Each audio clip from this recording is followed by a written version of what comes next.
الترند الرياضي. تعالى بقى نتكلم شويه كده، نبدا بالنادي الاهلي.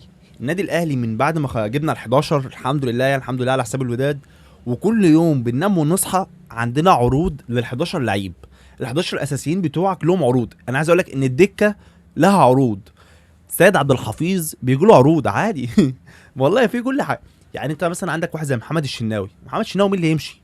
هي البطوله تبقى بطوله الا لو محمد الشناوي رفعها. هو اي نعم كبر في السن، عارفين. اي نعم عندنا حراس تانية عايزه تطلع، عارفين. اي نعم العروض اللي جايه له عروض غاليه قوي هتامن مستقبله، عارفين. بس ما يمشيش. يمشي ليه؟ يمشي ليه ازاي اصلا؟ ما يمشيش، معلش. محمد الشناوي ما يمشيش. تعالى لعبد المنعم. ماله عبد المنعم؟ انت يعني خلاص، يعني احنا خدنا اللعيب. اللعيب بقى في اعظم حته في مستواه، هو اللي جايب لنا البطوله. اساسي في منتخب مصر، اساسي في الاهلي. هتمشيه او بعدين بقى نروح نجيب لعيب تاني يلعب مكانه؟ ما انا مش فاهم. ما تسيبه يا عم، عجبنا كده. تعالى يا عم حمدي فتحي. انا عارف ان في زحمه في نص الملعب، انا عارف. انا عارف ان احنا عندنا لعيبه كتير قوي ممكن تلعب مكانه، انا عارف. بس ما يمشيش. ما يمشيش، معلش. الواد ده ما يمشيش. احنا حرين، احنا جماهير حرين، احنا كل اللي عايزينه مهاجم. يا اخي والله العظيم انت لو جيت تقول ان انت هتمشي واحد مثلا زي قفشه مثلا ولا زي محمد شريف، هزعل. معلش، قفشه دوت يا جماعه افتكروا له حاجه حلوه. قفشه تعود يعني اجي عليه كميه انتقادات كتير جدا، افتكروا له حاجه حلوه. انا عارف ان احنا يعني ايه، او هو عايش على الحته ديت قوي. بس وماله هو يا جماعه. هو كان جايب لنا كاس مصر، جايب لنا كاس افريقيا. يعني الراجل عامل معانا جون عالمي في وقت عالمي قدام فرقه عالميه. ما تزعلش مني، خلينا متفقين ان في ساعتها الزمالك كان احسن منك. ايوه اعترف، قول عادي، ما تحركش. الزمالك ساعتها كان احسن منك في الماتش، وكان هو اللي هيكسب. فيعني افتكر له حاجه حلوه، افتكر له كلمه حلوه. خلينا متفقين برضو، وبلاش يعني نضحك على بعض، ان محمد مجدي قفشه هو التاني لعيب بعد عبد الله السعيد كان بيعرف يطلع بالكوره من الدفاع للهجوم. كان هو الوصل ما بين نص الملعب والهجوم. وده اكيد يا جماعه. يعني احنا من بعد عبد الله السعيد ما كانش عندنا الحته ديت. الوحيد اللي جوه عملها كان قفشه. فيعني قفشه لعيب كبير ولسه عنده كتير. والانتقادات اللي بيتعرض لها دوت ولسه بيلعب، ما دي حاجه برضه يعني مش سهله. محمد شريف مثلا. هو اي نعم محمد شريف بيضيع كتير، حصل. محمد شريف يعني بجد يعني ممكن لو واحد فينا هو اللي موجود مكانه هيجيب الجول اكتر من اللي هو بيجيبها، حصل. محمد شريف ما بيلعبش غير قدام الزمالك. يعني احنا لو ينفع نسيبه عندنا في الفريق كده، نقعده على الدكه لحد ماتش الزمالك. اول ما يجي ماتش الزمالك ننزله. هو ما بيعملش حاجه في ماتش الزمالك، بس كفايه قوي. وبصراحه يعني يعني احنا محتاجين راس حربه. اصل كهربا مين اللي بيلعب راس حربه؟ كهربا ذات نفسه مش مصدق ان هو بيلعب راس حربه. كهربا ازاي راس حربه اصلا؟ يعني ازاي اقنعني انت ازاي؟ هو مستغرب اصلا. كهربا تلاقيه اللي هو ايه ده؟ يلا. فهو ان شاء الله باذن الله باذن الله باذن الله كل الصفقات اللي جايه على لعيبه الاهلي كلها هتبوظ ان شاء الله. وانت قول ان شاء الله باذن الله. ليه؟ عشان احنا داخلين كاس عالم. كاس عالم عاوزين نلعب اول ماتشين ان شاء الله نكسبهم عشان نروح نلعب السيتي.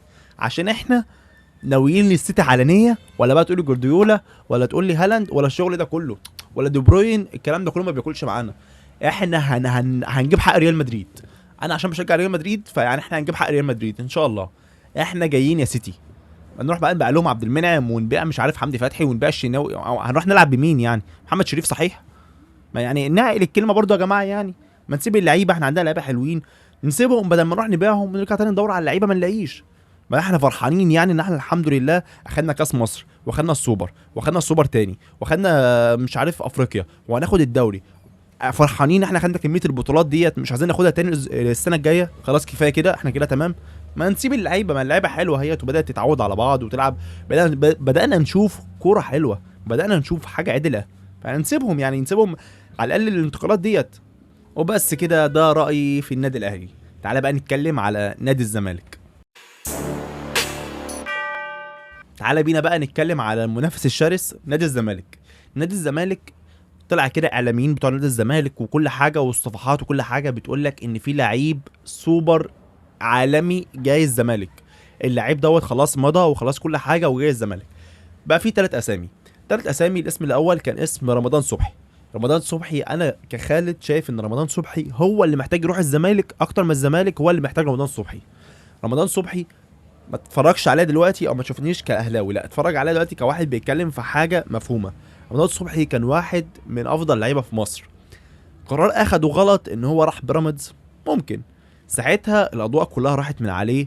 هو ذات نفسه النقد اللي بيتوجه له هو ذات نفسه مستواه قل، فما عادش زي الاول. فمحتاج ان هو يروح فريق تاني يكون بينافس، فريق له جمهور، يبدا يسمع اسمه تاني في المدرجات، يبدا ان هو ينضم تاني للمنتخب، يبدا يطلع تاني اللي عنده، لان هو عنده كتير قوي قوي قوي.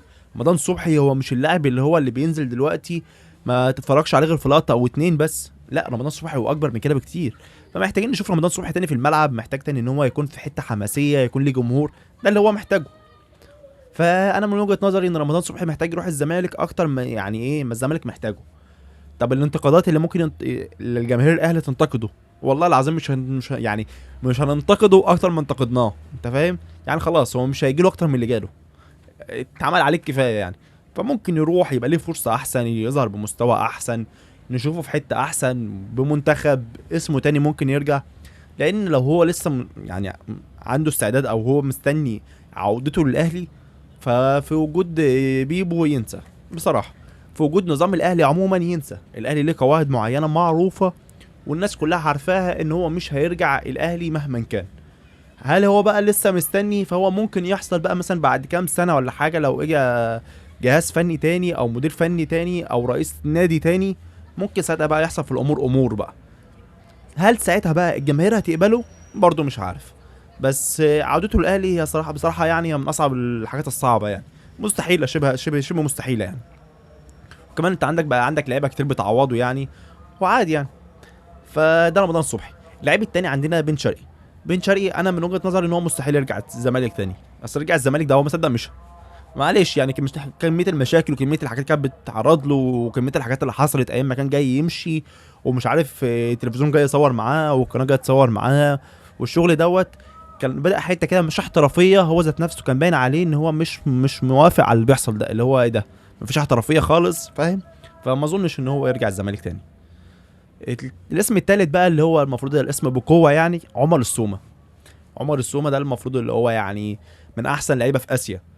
بس حته ان هو يروح الزمالك، هل بقى دلوقتي ان هو يروح الزمالك، الزمالك قادر على فلوسه؟ ما هو لعيب زي دوت لسه قدامه سنه عشان يبقى فري. سنه معنى كده ان النادي داخل في الصفقه، ومعنى ان النادي داخل في الصفقه اذا انت هتدي اللاعب اجره، وهتدي للنادي وهتدي فلوس للنادي. انت محتاج في الحوار ده كده بتاع 200 مليون جنيه. هل الزمالك قادر في دلوقتي على 200 مليون؟ ده غير ان اللعيب اصلا بيقول لك اجره اجره 3 مليون دولار. الزمالك يعني 3 مليون دولار دوت يعني، ولا 2.5 مليون دولار، يعني انت معدي ال 100 مليون جنيه. الزمالك قادر دلوقتي ان يجيب لعيب 100 مليون؟ هو ممكن، بس هو لو دخل فيها حد، يعني ايه لو دخل فيها حد يمولها، حد يمول، لازم حد يمول الكلام ده كله. يعني هو لازم يكون فيها رجل اعمال، او لازم يكون فيها شركه راعيه كلام من ده يمولوا الكلام ده كله. انما كزمالك كنادي الزمالك ما اظنش ان هو يقدر. سؤال بقى والنبي لكل الانديه المصريه، يا جماعه عايزين نشوف محترفين بجد، محترفين بجد. فاكرين انتوا الولا كينو اللي كان بيلعب في بيراميدز ده؟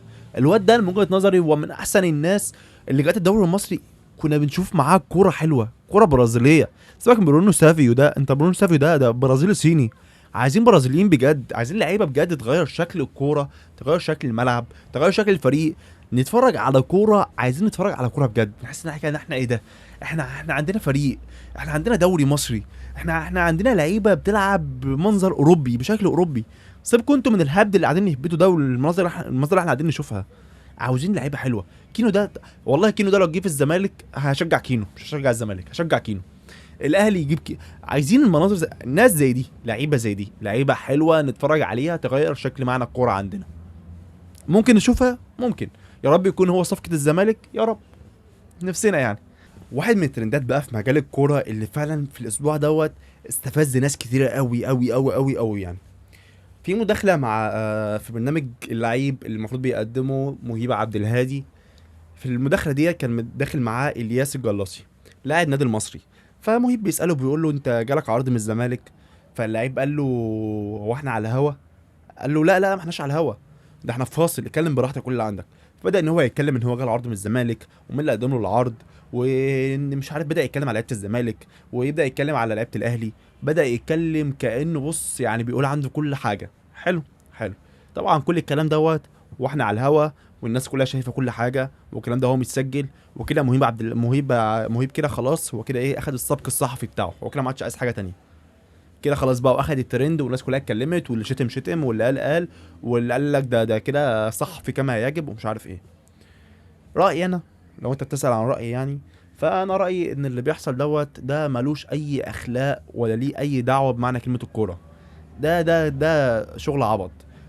مهيب عبد الهادي اصلا من بدايته ناس عارفه فيه عدم حته مش موجود حته الاخلاق في الكوره دي، مش موجوده عنده، من هو مذيع، من وهو بيروح يصور مع اللعيبه، من هو بيروح يصور مع المدربين، من كل الكلام دوت، وهو باين هو على ايه، هو بيعمل ايه. هو عنده اهم حاجه السبق الصحفي. ما عندوش يا عم، ده واحد كان بيتخانق مع المذيعين التانيين قدام الكاميرا والناس بتتفرج، انت فاهم حاجه؟ فيعني بتساله او انت جاي تلومه دلوقتي علشان خاطر قال لي لعيبه احنا في فاصل ولا واحنا على الهوا؟ انت بتقول ايه؟ ولا انت عايز ايه؟ ولا عايز توصل لايه؟ انت بتتكلم دلوقتي ايه؟ يعني مجتمع، انت بتتكلم في حته والناس دي عايشه في حته تانية خالص. فيعني مش عارفين بصراحه برنامج زي دوت المفروض يوصل لايه، او انت مستني منه تتفرج على ايه. انا بصراحه البرنامج دوت نفسي يتكلموا فيه كوره، بيتعمل فيه كل حاجه الا الكوره. انا بتفرج فيه على كل حاجه، وبيحصل فيه كل اساليب الا الكوره. فيعني احنا البرنامج ده يعني ربنا يسترها عليه وعلينا. وبكده نكون خلصنا ترند الكوره، يلا بينا نخش على ترندات. خلينا نسميها كده ترندات الموسميه، ده الموسم بتاعها، ده ترند لازم يحصل كل موسم. يلا بينا، يلا بينا. نيجي بقى للترندات اللي احنا بنسميها ترندات موسميه. كل سنه في نفس الموسم ده عندنا ترندين. اولا الحج، ده مش ترند، ده حاجه يعني ما شاء الله من اعظم الحاجات اللي في الدنيا. طبعا افواج ما شاء الله من كل الاماكن في العالم راح تأدي مناسك الحج، ربنا يا رب يرجعهم بالف سلامه. نيجي بقى للترند التاني، وده برضه مش بايدينا، ده هو بيحصل كل سنه كده، الثانويه العامه. ايه يا جماعه في ايه؟ مالها الثانويه العامه؟ هي الدفعه دي انا قلقان منها اصلا وقلقان عليها، فاهم؟ في لان هم ما عرفوش اي حاجه، العيال دي ما اتعلموش اي حاجه. مش دول بس، من الدفعه اللي فاتت، هم الدفعتين دول ما يعرفوا لا يفقهوا شيء، فهم بيتفاجئوا من العلم دلوقتي. ايه يعني دخلتوا امتحان العربي تلاقيته تسعة ايه تلت التسعة، بقالها تلت التسعة. سيبك انت من ان انت علم رياضه ولا ادبي، لان انا سمعت ان انا علمي، انا ادبي فما عرفتش احلها. ادبي مين يابا؟ انت كبني ادم اصلا، كبني ادم بالغ عاقل، ما تعرفش يعني ايه تسع الحاجه او تلت الحاجه او ربع الحاجه، ما تعرفش تجيبها ازاي؟ فانت في حته تانية. يعني عادي يعني، مش محتاجه يعني. انا كمهندس بقول لك عادي يعني. انت تسع التلاته، تلت التسعه، تلت التسعه هتقسم التسعه على التلاته سهل، او هتضرب التسعه في تلت، هتطلع معاك تسعه على التلاته فالتلاته يعني عادي، انت فاهم؟ حوار عادي. فرنساوي، بما ان الاسبوع دوت فيه عربي ماله فرنساوي؟ ماله فرنساوي؟ هو الفرنساوي ايه غير دو تروا كاتر سانك؟ بس احنا خدنا من واحد لخمسه في ثانويه عامه. كفايه. ماله الفرنساوي؟ ايه الفرنساوي غير كده بجد يعني؟ بص، طالما انت بتنده للاستاذ بتاعك بدل ما بتقول له يا مستر بتقول له يا ميسيو، فانت ما تقلقش على نفسك فرنساوي، انت كده في الفرنساوي في حته تانية. احلى حاجه في هندسه ان مفيش فرنساوي، والله يعني النعمه الوحيده في هندسه ان مفيش فرنساوي، الحمد لله يعني. ما تقلقش. فرنساوي ايه غير جومابيل؟ سهل اهي، جومابيل. في حاجه تانية؟ مفيش. إيه فعل قتر وفعل كتر وفعل ستر؟ الحاجات دي شغل عبط، انت راجل عاقل فاهم، مالكش دعوه بالكلام ده. فيعني الفرنساوي ده ما تقلقش منه. تخاف من ايه؟ خاف من الانجليزي، لان الانجليزي ده هيفضل يخزوقك من وانت عيل صغير لحد ما تخش الكليه وتخلص. هيفضل الانجليزي دوت طبعا لو انت ما انتش طالب لغات، لو انت طالب زينا يعني كده بتاعنا، تفضل متمرمط وطالع عين اهلك. هو الانجليزي ده كده مهمته في الحياه. مشكله الانجليزي ما بيعرفش يتذاكر، يعني ما تعرفش تذاكره. اذاكره ازاي؟ ده احفظ كلمات؟ طب ما انا قاعد طول السنه احفظ كلمات، يعني احفظ اسئله ابقى عبيط، فاهم؟ فخاف من الانجليزي، ما تخافش من الفرنساوي، ما تقلقش يعني. وكده يبقى خلصنا الترندات الموسميه. شفت الحوار سهل ازاي؟ تعالى بقى نتكلم على ترند كده، هو مش موسمي، هو ترند جديد كده، وبصراحه طلع بشكل غريب، فكرني بحاجه معينه كده، وايه يعني مصروف عليه جامد عشان يبان جامد. الترند ده اسمه ترند، واستغفر الله العظيم يعني، وحسبي الله ونعم الوكيل وان شاء الله خير. المستيقنه. ما هي المساكنة يا أخي العزيز؟ المساكنة ديت إن أنت تبقى قاعد، أنت كراجل وهي أو أنت كبنت، قاعدين مع بعض في نفس الشقة من غير جواز. قاعدين قد ايه بقى؟ والله سنه سنتين. طب قاعدين ليه؟ بنعمل ايه؟ قاعدين بندرس اخلاق بعض. ليه؟ لان الجواز مش لعبه، انما بنات الناس لعبه عادي، بس الجواز مش لعبه. فاحنا نقعد سنه سنتين كده، والله العظيم حصل بينا قبول، خير وبركه، خير والبر عاجله بعدها بسنتين. طب ما حصلش قبول، والله العظيم بقى ايه يعني، جود لك والحمد لله، ونسيب بعض ونمشي بقى كده وخير، ونشوف بقى ناس تانية نعمل معاهم سكينة تانية. ما الجواز مش لعبة، ما قلنا. الحوار ده اكل في الترند اول يومين دول، ناس كتير قوي بتتكلم عنه. بس كانت ايه يا جدعان؟ ده يعني حرام شرعا وقانونا وكل حاجة في الدنيا. المشكلة مش في كده، المشكلة ان طلع لك رجالة بيتقال عليهم رجالة، قال لك عادي انا ما عنديش مشكلة ان بنتي تعمل مساكنة مع اي حد، عادي.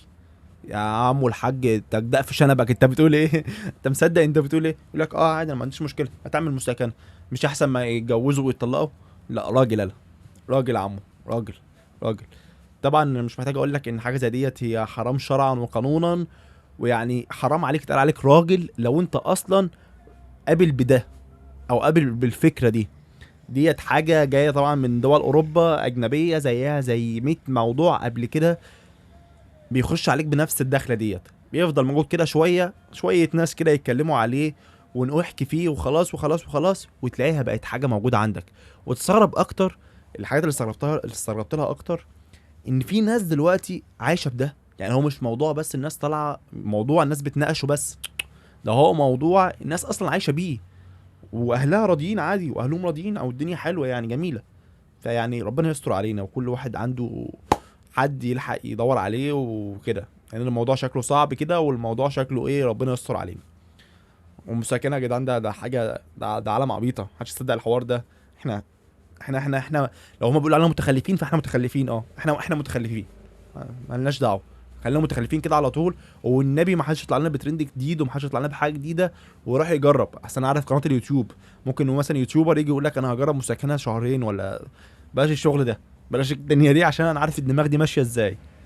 بس كده، وبكده يكون خلصت حلقه النهارده. انا عارف ان هي ممكن تكون طويله شويه، هبت في كل حاجه، انا قصدي اهبد، ما هي ما جاتش عليا، انت فاهم، كله بيهبد عادي. بقول رايي، ما جاتش عليا، والله والله ما جات عليا، عادي يعني. وبس كده. متنساش بقى تعمل فولو، لما تعمل سبسكرايب اعمل سبسكرايب، اعمل لايك، خش اعمل لي فولو على الانستجرام، اعمل لي فولو على التيك توك، اعمل اي حاجه. واستنى حلقات، لان كل يوم في حلقه، كل يوم موضوع شكل، كل يوم حاجه تانية. وتشاو.